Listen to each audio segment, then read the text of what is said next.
Na Era das Velas, se você tivesse o azar de ser pego em uma batalha naval, havia muitas maneiras pelas quais você poderia morrer. Você poderia ser baleado ou esfaqueado em uma ação de abordagem. Há o risco de grandes e pesadas partes do navio caírem sobre você. Você poderia ter outras partes grandes e pesadas do navio jogadas em você pela força do impacto. Você poderia ter estilhaços ou tiros de uva vindo em sua direção através dos lados do navio, ou, se você fosse parte do grupo de abordagem ou da tripulação do convés superior, apenas varrido pelo convés por armas inimigas. Se você tivesse um pouco de sorte, poderia ser atingido por uma bola de canhão, e eu digo sorte puramente porque, bem, você provavelmente não saberia realmente o que estava acontecendo, tudo ficaria apenas escuro.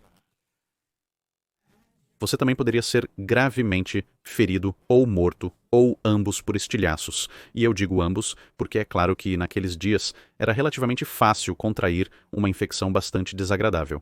Então, mesmo que você fosse apenas ferido por estilhaços, ou de fato qualquer um dos outros tipos de munição mencionados anteriormente, ou efeitos de seu impacto, então era inteiramente possível que você acabasse morrendo de uma infecção alguns dias após a batalha ter terminado, e de fato, esse fenômeno era conhecido e escrito bastante extensivamente na época.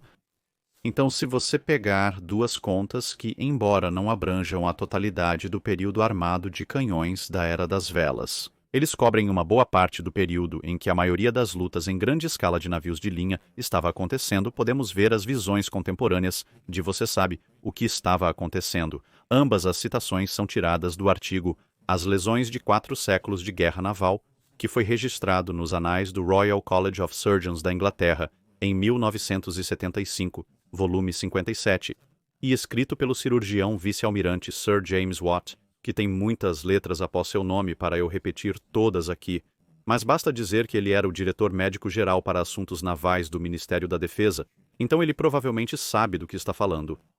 A primeira vem de um relato escrito por um sujeito apropriadamente chamado Wiseman, que estava escrevendo no século XVII, logo após a conclusão da Terceira Guerra Anglo-Holandesa, e ele diz: em nossas batalhas marítimas, muitas vezes uma nádega, a carne de uma coxa, a panturrilha da perna, são rasgadas por tiros e estilhaços.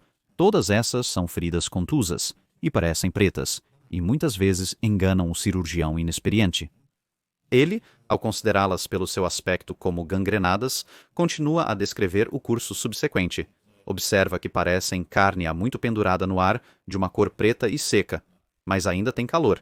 Então você está efetivamente aqui, olhando para contusões massivas, hematomas e destruição de tecidos.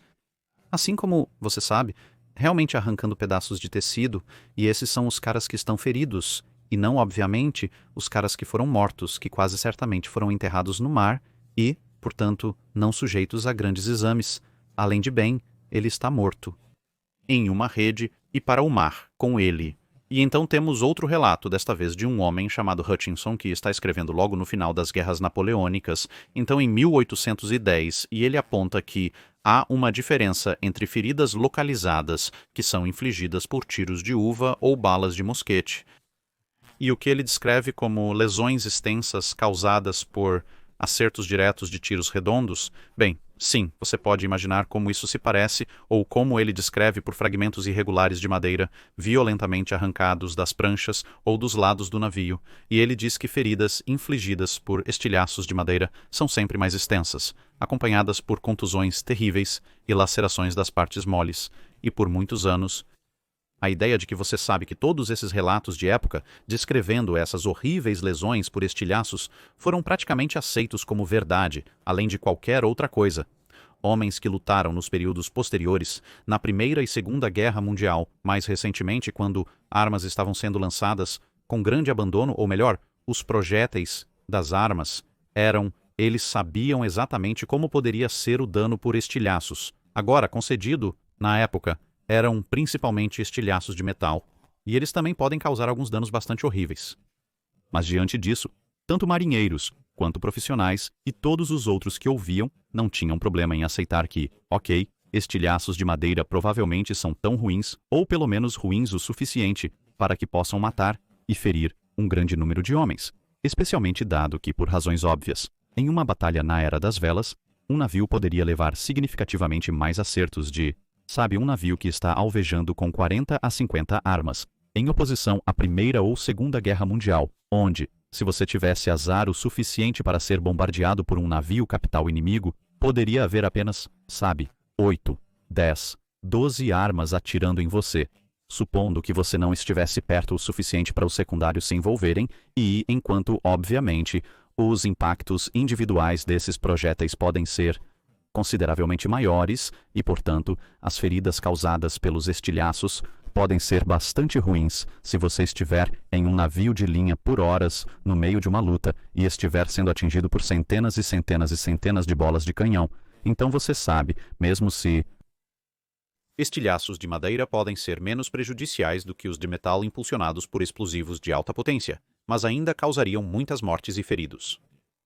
Então todos meio que concordaram e seguiram em frente.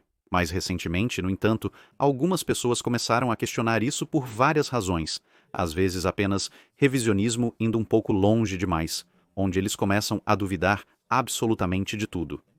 Mas uma das coisas que frequentemente aparece em discussões online é as pessoas citando o teste especial de piratas que foi conduzido pelo Mythbusters. Agora, eu pessoalmente gostava do Mythbusters como um programa quando estava acontecendo. Por um bom tempo eu acho que era um ótimo show e não tiro nada da habilidade e expertise de Jamie, Adam e a equipe de apoio. Infelizmente, Grant não está mais conosco. Mas em 2007 eles conduziram este teste como parte do seu especial de piratas e começaram pequeno, testando modelos em pequena escala. Depois eles passaram para um teste com canhão de ar e finalmente fizeram um teste com um verdadeiro canhão de pólvora. E o que esse teste parecia indicar era que, na verdade, os estilhaços não causavam tanto dano e era mais letal ser atingido pela bola de canhão, porque o mito sendo testado era se era mais perigoso estar nas proximidades da bola de canhão do que ser atingido por ela, ou seja, os estilhaços matariam mais pessoas do que a própria bola de canhão. Agora, obviamente, se você quiser ser realmente sarcástico sobre isso, bem, obviamente ser atingido por uma bola de canhão vai ser mais perigoso do que ser atingido por um estilhaço de madeira. Mas acho que o espírito da pergunta também estava relativamente claro. Ou seja, se você tem um grupo de pessoas em pé e uma bola de canhão vem voando pelo lado do navio, você vai acabar com mais baixas pelos estilhaços do que pela bola de canhão? E a conclusão que eles tiveram foi bem. Na verdade, não. Se você for atingido pela bola de canhão, você estará muito morto. Mas se for atingido pelos estilhaços, provavelmente vai ficar bem. Agora eu diria que há 3 grandes problemas com o teste que eles realizaram. O canhão que eles usaram. O alvo que eles usaram. E também algumas das observações que eles fizeram, mesmo desconsiderando. Os 2 primeiros, agora primeiro ao canhão. O canhão era totalmente funcional e usava pólvora como carga. E ele usava uma bola de canhão, e sim, isso não está em dúvida alguma. No entanto, como o programa deixa claro, era um canhão da Guerra Civil Americana. Isso é algo com muitas probabilidades, mas o programa deixa claro que eles estão usando uma arma de 6 libras. A carga é como 1,5 libras de pólvora. Os detalhes exatos da carga não são tão relevantes. O uso de uma arma de 6 libras por eles é bastante relevante, pois uma de 6 libras é uma arma muito menor e, portanto, o tiro vai carregar significativamente menos energia do que as armas típicas encontradas em um navio de linha em batalha ou uma fragata, porque, quero dizer, até mesmo uma fragata normalmente seria esperado para carregar canhões de 18 libras, haveria alguns de 12 libras ou talvez, se você tiver realmente azar, alguns de 9 libras espalhados, mas os de 9 e 12 seriam vistos a menos que você esteja em uma brig ou um sloop, ou talvez um cesto de taxa excepcionalmente minúsculo como...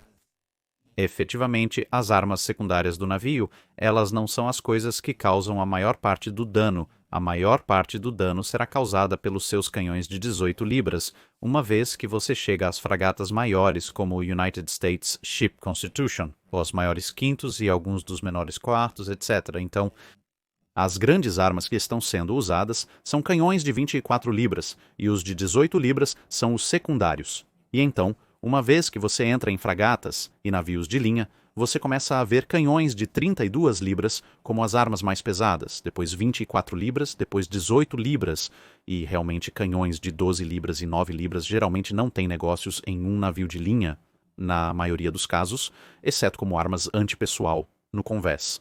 E isso é antes de você entrar em algumas das carronadas que podem ter armas ainda maiores, pesos de tiro ainda maiores, e claro que você então tem...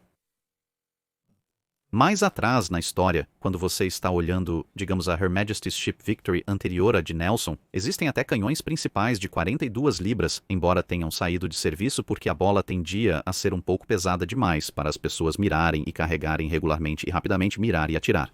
Agora, concedido, você pode muito bem encontrar um canhão de 6 libras em um navio mercante de alguma descrição, e portanto, ou talvez em alguns navios piratas, porque... Bem, a maioria dos navios piratas eram navios mercantes tomados ou usavam armas de grau mercante, porque você geralmente não precisava usar armas muito mais pesadas e, claro, você poderia reabastecer. E antes que alguém argumente que os franceses em Trafalgar usaram canhões de 36 libras, isso não muda o ponto principal. Além disso, o peso da libra francesa diferia do peso da libra inglesa, e quando comparados em quilogramas, o 36 francês e o 32 britânico têm aproximadamente o mesmo peso de tiro. De qualquer forma, não exatamente, mas muito mais próximo do que as diferenças em medidas de peso em libras separadas pareceriam implicar. Independentemente, o ponto geral é que o mito, entre aspas, foi tirado de passagens sobre combate naval, e o combate de navios piratas é uma coisa um pouco diferente.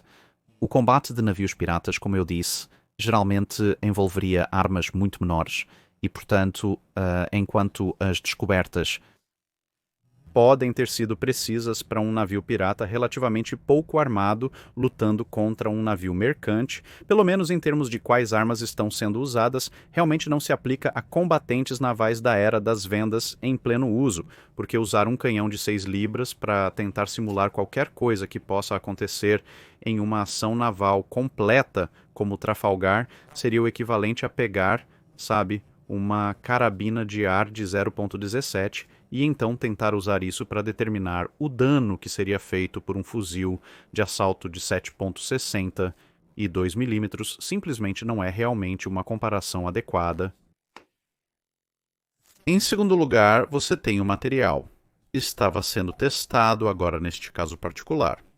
Eles usavam uma maquete ao lado de um navio com tábuas grossas, não apenas um painel de cerca de madeira, para ser justo. No entanto, como notado no programa, eles têm uma tábua sólida de 3 polegadas de espessura. Do lado de fora, algumas estacas para representar as nervuras, e então uma tábua um pouco mais fina por dentro, então a espessura máxima do casco, mesmo se você considerar o espaço de ar no meio, que claro, vai pegar um monte de estilhaços causados pela bola, passando pela primeira tábua de 3 polegadas de espessura, que é a mais espessa das duas. Você ainda está falando apenas de 5 a 6 polegadas de madeira. Agora, novamente, talvez para um navio mercante isso possa ser adequado. Como mencionado anteriormente, muitos navios piratas eram navios mercantes convertidos, e eles atacavam principalmente outros navios mercantes. Então, mais uma vez, para um pirata, navio e seu alvo possivelmente preciso. Apesar disso, alguns navios mercantes possuíam construção mais robusta. Mas quando se trata de combate de navios de guerra, na Era da Vela, que novamente é onde o chamado mito foi tirado nessas circunstâncias, você descobre que, na verdade, os navios tinham cascos substancialmente mais grossos do que isso. Então, por exemplo, a United States Ship Constitution, dependendo de quais números você lê, e para ser honesto, de qual parte do casco você está olhando ao redor da linha d'água, seu casco tem de 20 a 22 polegadas de espessura. Um navio de primeira linha como o Her Majesty's Ship Victory teria uma espessura de casco na linha d'água um pouco maior do que isso, com números geralmente em torno de 2 pés ou 24 polegadas, e alguns navios eram conhecidos por terem cascos ainda mais espessos. O que é isso? Agora, concedido, a Constituição é um pouco pesada em termos de espessura do casco para uma fragata, mas até as fragatas de quinta e sexta classe teriam cascos substancialmente mais espessos, pelo menos na linha d'água e viajando mais para cima até certo ponto, e a mesma coisa para navios de linha. Do que 5 a 6 polegadas. sabe? Estamos falando para os grandes navios, 4 vezes mais, e provavelmente para os menores, pelo menos 2 a 3 vezes mais espessos. Agora, por que que isso importa? Bem, se você está atravessando mais madeira, vai gerar mais farpas para começar, isso é algo bastante fácil de perceber.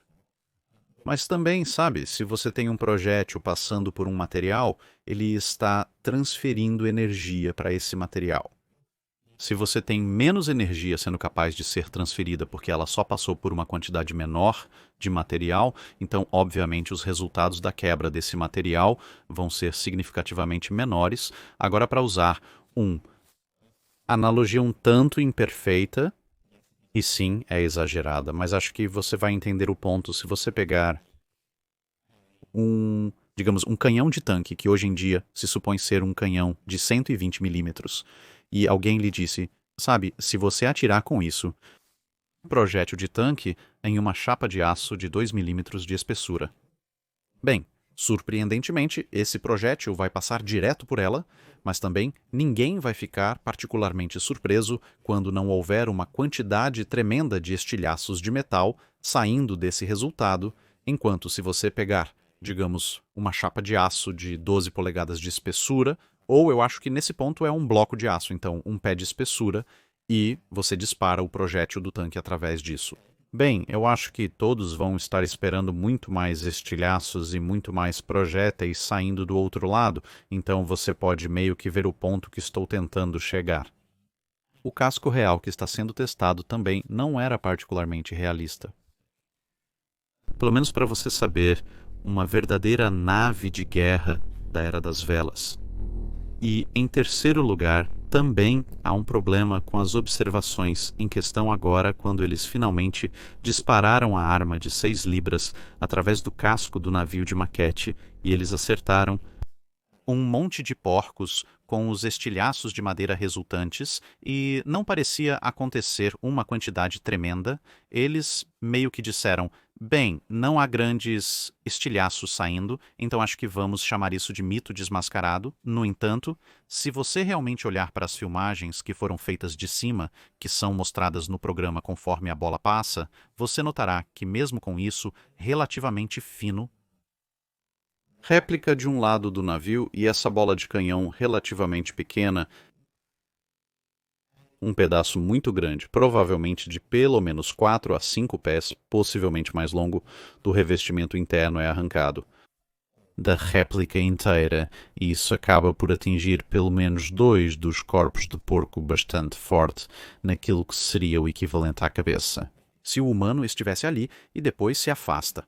Agora, eu não sei sobre você, mas isso é um estilhaço bem grande e tenho certeza de que a maioria dos humanos não aprecia ser atingida na cabeça por esse tipo de tiras de madeira de alta velocidade de 6 pés. Isso vai causar algumas lesões bastante graves. Claro, os porcos sendo decapitados e mortos não apresentam sinais imediatos do tipo de dano que provavelmente causaria a um humano, ou, de fato, possivelmente poderia ter causado internamente aos corpos dos porcos. Eles estão apenas procurando por pequenos estilhaços restantes presos no porco. Então, aí estão minhas 3 grandes questões. Não necessariamente com o experimento em si, porque, novamente, você poderia argumentar que isso mostraria onde as baixas poderiam resultar no caso de um navio pirata atacando um navio mercante, ou 2 navios piratas feitos de mercantes convertidos lutando entre si. Mas, por essas razões, eu não acho que pode ser usado de forma alguma como evidência indicativa para falar sobre que tipo de dano e baixas seriam causados por uma batalha naval real da Era das Velas envolvendo navios com cascos significativamente mais espessos e armas significativamente maiores e mais poderosas. Agora, claro, você pode estar sentado aí dizendo sim, Drac, isso é tudo muito bom e interessante, mas você sabe, portanto, se quiséssemos resolver isso definitivamente de uma forma ou de outra, se não estamos satisfeitos em olhar para as fontes do período, certamente precisamos encontrar alguém que seja louco o suficiente para pegar uma arma original da Era das Velas, ou pelo menos criar uma réplica de tamanho adequado e atirar em uma réplica adequadamente feita do casco de um navio para que possamos determinar o que está acontecendo. Bem, infelizmente, eu não tenho nem o tempo, nem o dinheiro, nem a licença para fazer isso, mas igualmente felizmente para todos. Existem pessoas que podem e de fato já fizeram isso. Você pode estar se perguntando quem são essas pessoas mágicas e maravilhosas. Bem, você ficará satisfeito em saber que na minha visita ao Museu Vasa no ano passado, você pode se lembrar que já publiquei alguns vídeos conversando com o Dr. Fred Hawker, que dedicou gentilmente seu tempo e esforço enquanto eu estava lá falando sobre Vasa. Detalhes sobre o desenvolvimento e naufrágio do navio, incluindo informações gerais e específicas sobre a embarcação. Mas uma das outras coisas sobre as quais conversamos foram: a maioria das armas a bordo do Vasa foram resgatadas por terceiros muito antes dos esforços modernos de salvamento. Começaram, mas algumas delas permaneceram e não apenas algumas delas permaneceram. Mas isso então inspirou tanto ele quanto alguns de seus colegas a fazer exatamente o tipo de teste que acabei de descrever. Então vamos ouvir um pouco do que o Dr. Hawker tem a dizer sobre as armas no Vasa e então o que aconteceu uma vez que esses testes foram conduzidos. Ok, então estamos aqui com um dos 3 canhões que realmente foram deixados a bordo do Vasa quando ele foi descoberto. Então você pode nos contar um pouco sobre...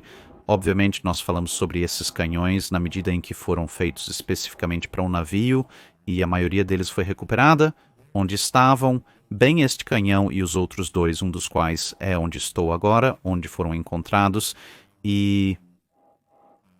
há alguma especulação sobre por que eles foram deixados? Sim, os 3 canhões foram todos encontrados no navio. Os 2 últimos portões de armas de bordo no convés inferior de armas, são menores do que todos os outros portões de armas. As armas do convés inferior foram removidas pelas portas, quebrando as tampas quadradas, levantando-as do carro e arrastando-as para fora. Aqueles 2 portões que estão bem à frente das galerias do quarto são muito pequenos para fazer isso, e portanto não foi possível retirar essas 2 armas quando o navio foi encontrado. Uma delas ainda estava espetada através do portão. A outra claramente havia sido derrubada de seu carro, mas os salvadores tentaram recuperá-la, mas não conseguiram tirá-la por aquele portão. Então sabemos que é por isso que essas 2 armas falharam se recuperar, e essa é a que você está ao lado, e então tem uma lá embaixo no piso do museu. Esta arma foi encontrada solta, não associada ao carro, contra o interior das baluartes, e acreditamos que esta arma foi levantada no processo de salvamento e depois caiu e se perdeu. Registros do resgate das armas dos anos 1660 relatam casos de armas caídas e dificuldades para encontrá-las depois. Provavelmente foi isso que aconteceu com esta arma. Então, além dessas 3 armas, existem outros exemplos sobreviventes desse tipo de arma dessa época? Existem, há mais 10. Esta série possui um elenco extenso. Foi uma arma padronizada para a Marinha e o Exército entre 1620 e 1630. Então, o trem de artilharia de Gustav Adolf na Guerra dos 30 Anos na Alemanha incluía armas como esta. Os outros 10 que temos sobreviventes foram todos recuperados de outro naufrágio, o navio Cronan, que foi construído em 1668 e afundou em 1676. E então tinha 3 convéses de armas, o navio mais poderoso que a marinha sueca já construiu, e o convés do meio desse navio estava armado com este tipo de arma. Bem, enquanto estamos no assunto de armas recuperadas deste tipo, o que aconteceu com o Cronan? O Cronan foi construído como parte da renovação da marinha nos anos 1660 para expandir a capacidade da marinha e modernizá-la, e era o único navio com 3 convéses completos de armas, além de algumas armas mais leves no convés superior, então mais de 100, realmente o único que a marinha sueca já construiu nesse tamanho, e foi perdido na Guerra Muscaniana em 1676, na qual se inclinou durante uma batalha com a frota combinada dinamarquesa e holandesa, e algo detonou o depósito de munição e basicamente explodiu toda a proa do navio. Uma história interessante é que enquanto eles se preparavam para fazer aquela manobra que se provaria fatal, um dos oficiais lembrou ao capitão, basicamente para não fazer um vaza aqui. O vaza, mesmo após 50 anos, ainda era uma história de advertência na marinha sobre cometer esses tipos de erros. Então, eles não fizeram isso, mas Pequeno problema com a revista. Certo, e não tenho certeza do que aconteceu, mas pode ser que uma lanterna ou algo do tipo, alguma fonte de ignição caiu na revista e então o naufrágio hoje que foi escavado é a escavação subaquática mais longa da história, foi relocado em 1980 e a escavação continua até este ponto, a terça parte, a 40% do casco está faltando. Os 2/3 finais terminam no que parece ser você sabe. Charuto explodindo. E apenas madeira estilhaçada. E comparado ao Vasa, é isso que sobrou do naufrágio, isso ainda está vagamente em uma peça, ou... Está rachado na curva do porão, então o fundo sobrevive até a curva do porão em ambos os lados. Inclinado para a esquerda, e então todo o lado esquerdo está deitado no fundo, e com a maior parte do convés faltando, tocos da viga do convés se destacando. Então provavelmente ninguém vai tirá-lo da água tão cedo. O projeto Cronin, no Museu do Condado de Kalmar, tem como objetivo final... O objetivo declarado é recuperar os restos do navio, conservá-los e colocá-los em exposição, mas seria um projeto complicado porque está em pedaços, mas são pedaços muito grandes. O navio Cronin era bem maior que o Rust. Está a várias milhas náuticas da costa no meio do Báltico, em uma posição muito exposta, o que tornaria uma grande operação de recuperação complicada e cara. Sim. E eu sei que, quando estávamos olhando o museu mais cedo, você notou que uma das características distintivas desses canhões em comparação com o baseado em terra é a decoração extra no cano. Certo, mas além da decoração, esses são idênticos ao padrão inicial desta arma, que foi desenvolvida para o exército como artilharia de cerco portátil por estrada. Essa arma tem pouco menos de 3 metros de comprimento e pesa cerca de 1.250 kg, sendo manejável em uma carruagem terrestre.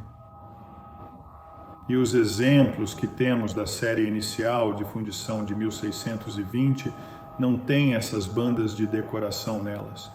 Eles simplesmente têm os astrágalos e então os moldes dos reforços, bem como um molde de focinho e campo de evento de violação e moldes de violação, mas eles não têm toda essa decoração aplicada.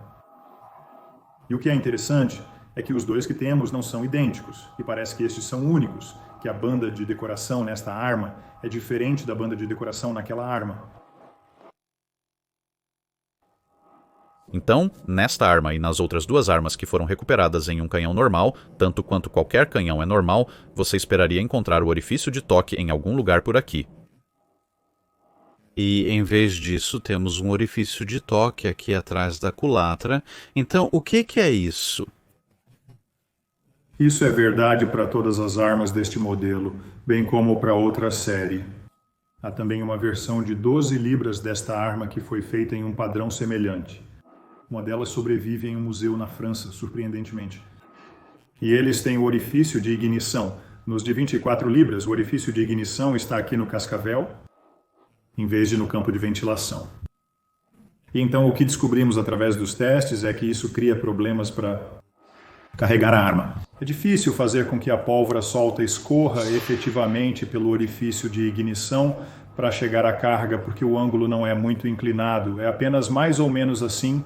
E então você precisa usar algo como uma pena cheia de pólvora aqui para fazer isso funcionar. Também é um percurso bastante longo, né? A espessura do metal no cascavel, na culatra, é consideravelmente maior do que a espessura do metal na lateral. Esses são chamados de canhões de bens de 3/4, e que a espessura da parede é apenas 3/4 do diâmetro do furo, enquanto a espessura na culatra é maior que o diâmetro do furo. Portanto, a pólvora de ignição tem um caminho mais longo a percorrer, então demora mais. E quando você aciona a pólvora de ignição, cronometramos que ela leva de 1 a 2 segundos antes da carga principal realmente disparar, o que criaria alguns desafios interessantes para o artilheiro em uma plataforma rolante, saber qual seria o momento ideal para soltar o pavio na panela. A única vantagem é que permite ao artilheiro afastar a mão de trás da arma antes do disparo. Bem, mas isso realmente não é um problema, porque mesmo aqui o artilheiro está de lado. Como Luneta e a arma vai recuar sob ele. Aqui não é muito pior. Você ainda usa uma luneta. Então, se você bater na luneta, não é tão grave. A arma recua a cerca de 3,5 metros por segundo, mostraram nossos testes. E agora ela acelera de 0 a 3,5 metros por segundo para fins práticos instantaneamente. É uma questão de milissegundos para fazer isso, então ela pula, mas a velocidade real do recuo não é excessiva.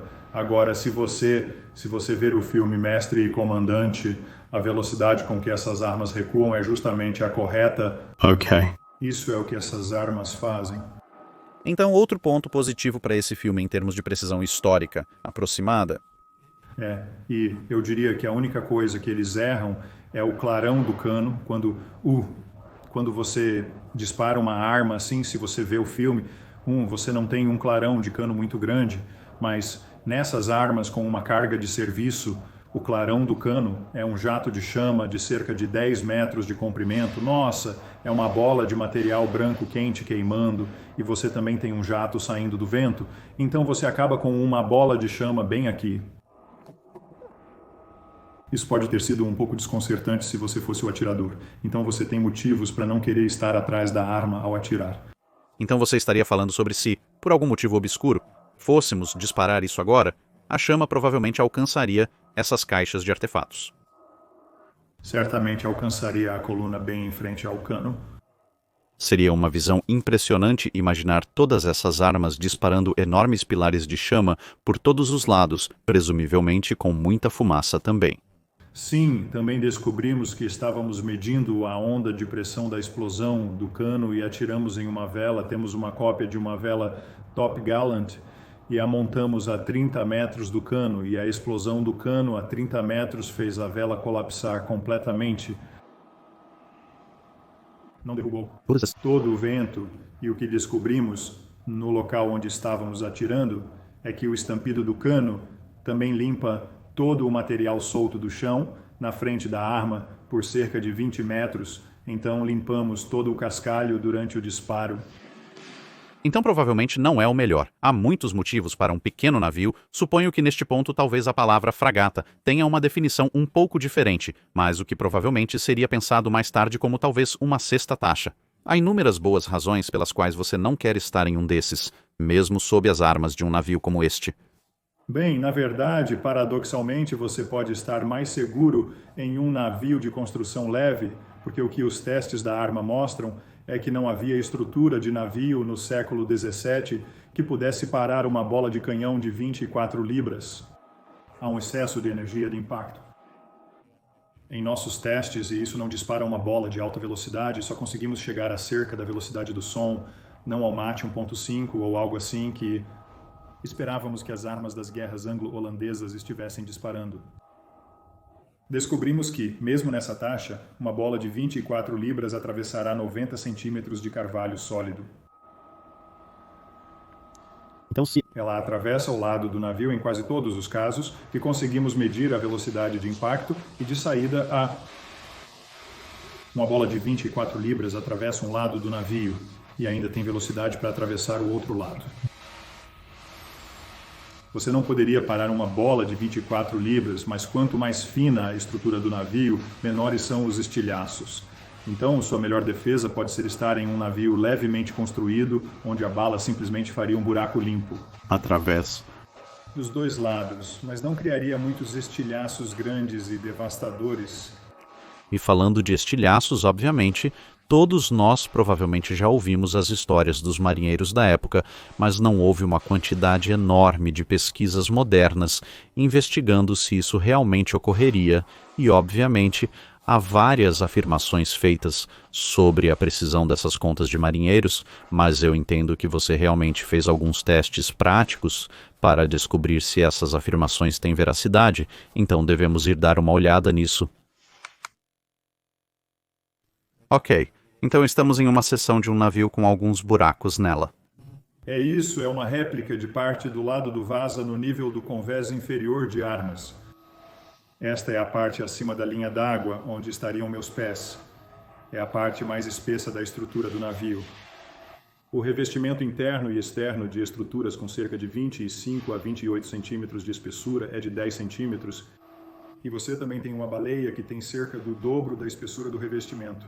Construímos isso como um artigo de teste para avaliar que tipo de dano uma bola de canhão de 24 libras faria e conseguimos testá-la disparando bolas a várias velocidades, variando a carga de pó para simular vários alcances. E a velocidade máxima era um pouco superior à velocidade do som, 360 metros por segundo, e a velocidade mínima que disparamos foi de cerca de 200 metros por segundo, um pouco mais da metade disso. E o que descobrimos é que nesta parte da estrutura todas essas bolas perfurariam esta parte da estrutura. A única bola que conseguimos parar foi uma que atingiu a borda do canal de água, então foi uma distância total de 120 centímetros de carvalho e ela arou 90 centímetros disso antes de parar. Muitos projetos que fazem, acho que podemos dizer muitos projetos de réplica que testam a artilharia histórica e querem avaliar como isso se sai contra navios, não constroem um navio como alvo. O que eles fazem é construir uma parede com alguns postes e tábuas atravessadas para simular um navio. Descobrimos que isso não revela o que realmente acontece, é necessário observar como essa estrutura é construída. Então, se você perfurar a parte fina do lado do navio, que é bem aqui, você pode ver que são, na verdade, 3 buracos. Tem um aqui e este é o segundo, porque acertamos o mesmo buraco 2 vezes.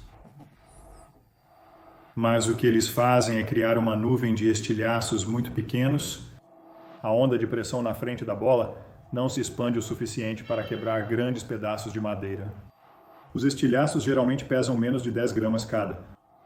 E mesmo que estejam viajando a velocidades transônicas, eles têm tão pouca massa que simplesmente não atravessarão suas roupas. Essa roupa de lã vai deter a maioria dos estilhaços. Agora, se você levar um estilhaço no rosto, isso é outro problema. Mas basicamente isso não é muito perigoso para a tripulação. Neste caso, a própria bola de canhão é o perigo, não os estilhaços. Se, no entanto, você tivesse acertado cerca de 50 centímetros para este lado, há uma grande viga de madeira que suporta uma viga de convés lá, que dobra a espessura aqui. Bem, isso permite que a onda de pressão se expanda para onde os estilhaços que são desprendidos no interior dessa madeira não são pequenos pedaços de madeira que pesam 10 gramas, eles não são palitos de fósforo. São pedaços de madeira deste tamanho, que pesam de 10 a 25 quilogramas, e que giram pelo ar a velocidades que se aproximam de 200 metros por segundo, e esses são mortais, e criam um grande número deles, e a devastação nas imediações do buraco é impressionante. Então, eu suporia que as duas principais conclusões em termos da estrutura é que, obviamente, o que estamos olhando aqui não é uma estrutura sólida, que essa madeira no meio não é uma viga contínua por todo o caminho, é, na verdade, 2 camadas de tábuas, intercaladas com armação. Certo. E então aqui você tem 3 camadas de madeira. E neste ponto específico, atingimos uma lacuna entre os elementos de armação. Então são 2 tábuas com um espaço de ar. Então isso retarda a bola e causa ainda menos danos. Então quase não houve estilhaços mortais que resultaram desses impactos. Se você passar pelas tábuas ou onde está em ambos os lados da armação, então você obtém estilhaços maiores por dentro. E então, basicamente, é a espessura da madeira que determina o tamanho e a letalidade dos estilhaços que são gerados. Isso não é o que as pessoas pensavam na época, né? Naquela época, eles pensavam que a velocidade da bola é que determinava o quão grandes eram os estilhaços.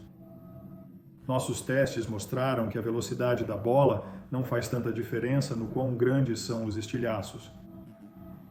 O que faz diferença é a espessura da estrutura onde você acerta. Ok, então, nesse aspecto, e isso é um pouco de improviso, mas pelo que me lembro, quando você entra na era napoleônica, na era das vendas, os navios de linha geralmente são construídos com uma estrutura mais próxima e tábuas mais grossas do que navios leves, como quinto, taxas e sextas taxas. Então, teoricamente, isso significaria que você teria significativamente mais estilhaços por série de impactos em um navio de linha, porque há uma maior chance de atingir uma estrutura e há mais revestimento de casco substancial também? Se você acertar com uma bola grande o suficiente para atravessar, o problema com a estrutura mais espessa é que ela vai parar a munição de peso mais leve. Então, projéteis de 3 libras, 6 libras, talvez até de 12 libras, esses vão ricochetear ou ficar presos no meio do caminho. Eles não gerarão fragmentos dentro da embarcação. Quando você entra na artilharia mais pesada, com projéteis de 18, 24 libras, e certamente na era napoleônica, ao lidar com projéteis acima de 30 libras, está falando de uma bola com enorme velocidade de impacto que nem os navios fortemente construídos da Marinha de Nelson podem parar, embora possam parar as rodadas mais leves. E então é uma razão pela qual um navio menor realmente não pode enfrentar o navio maior. É porque o navio menor não consegue atravessar, não tem o poder para atravessar os navios maiores. Mas o navio menor pode sobreviver ao encontro simplesmente porque essa artilharia maior simplesmente vai perfurar buracos muito pequenos e limpos do tamanho da bola de canhão em ambos os lados desse navio e não gerar estilhaços muito grandes. Então, pode ser que sua melhor defesa contra a artilharia pesada seja um navio levemente construído. E então, obviamente, essa é a parte do alvo em que você realmente atirou. E existe... Bem, eu sei que os resultados foram publicados porque eu li pelo menos um Portable Document Format sobre eles. Mas para as pessoas que estão assistindo, existe algum lugar onde elas possam procurar esses resultados? Sim, há diversas publicações que divulgamos. Há informações no YouTube.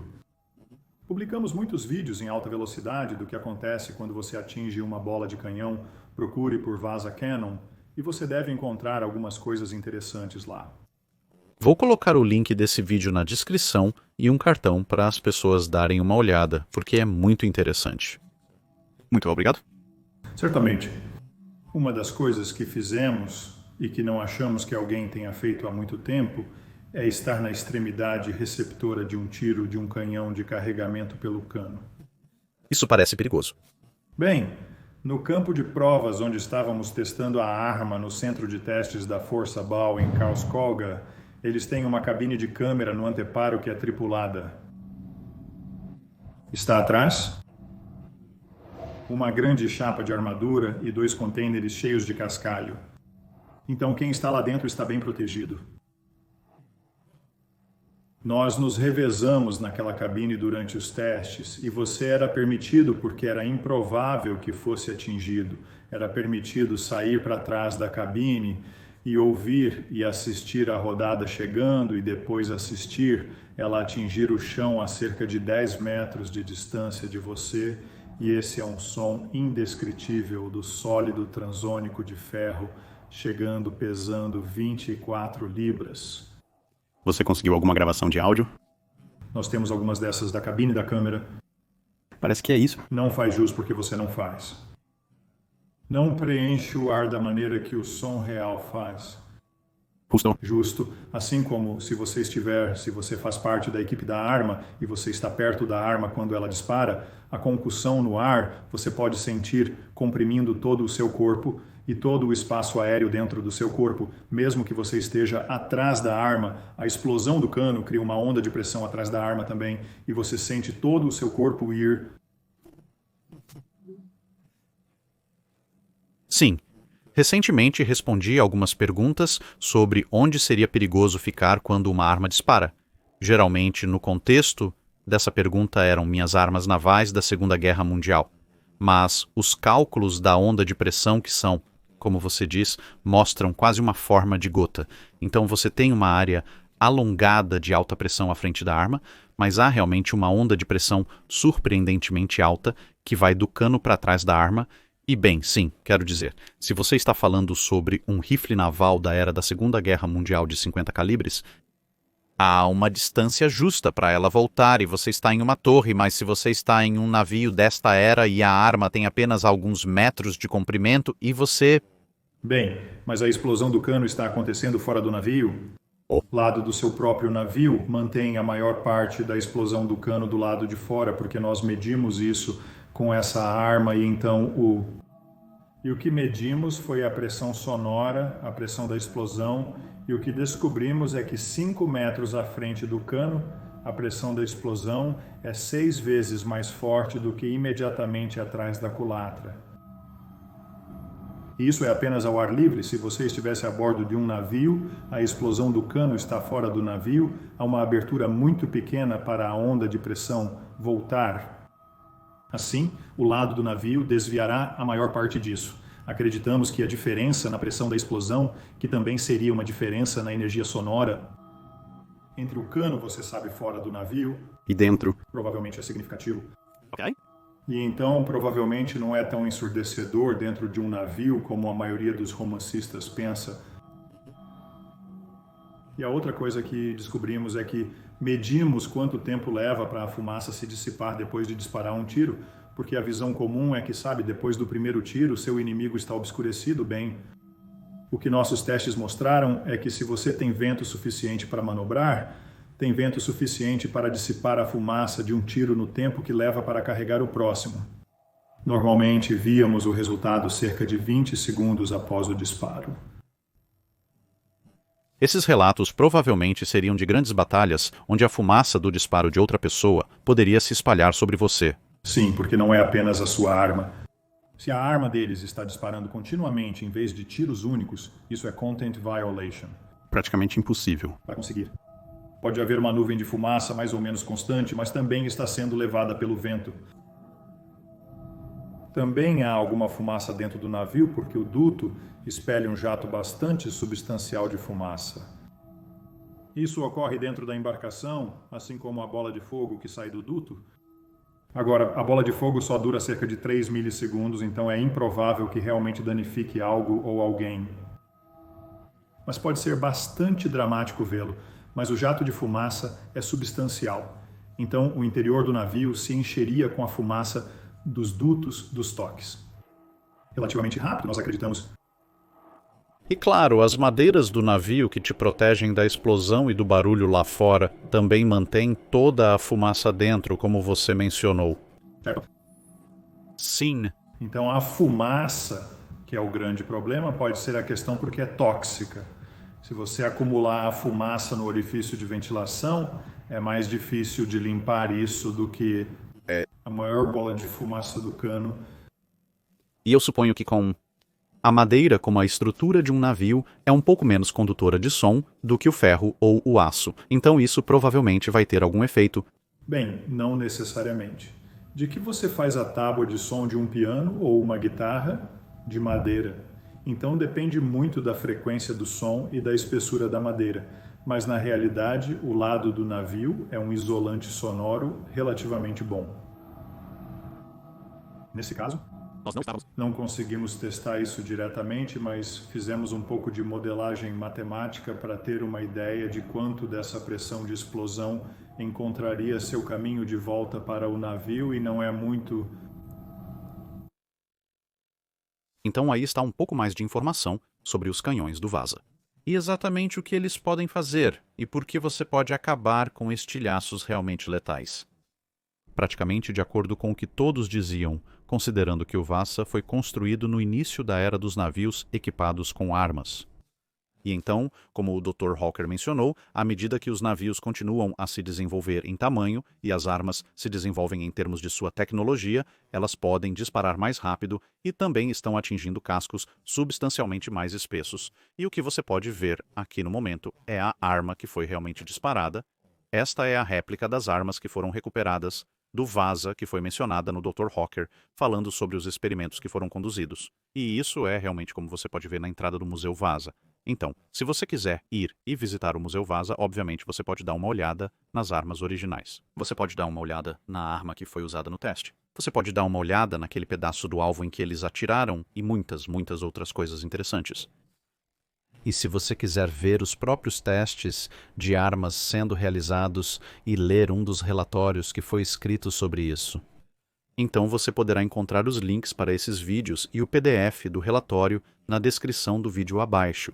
Então, além disso, muito obrigado por ouvir e espero que agora você esteja um pouco mais informado sobre o assunto de armas e seus efeitos na criação de estilhaços em um navio de guerra da Era das Vendas. É isso para este vídeo. Obrigado por assistir. Se você tem um comentário ou sugestão para uma revisão de navio, informe-nos abaixo. Lembre-se de comentar no post fixado para dúvidas sobre o dique seco.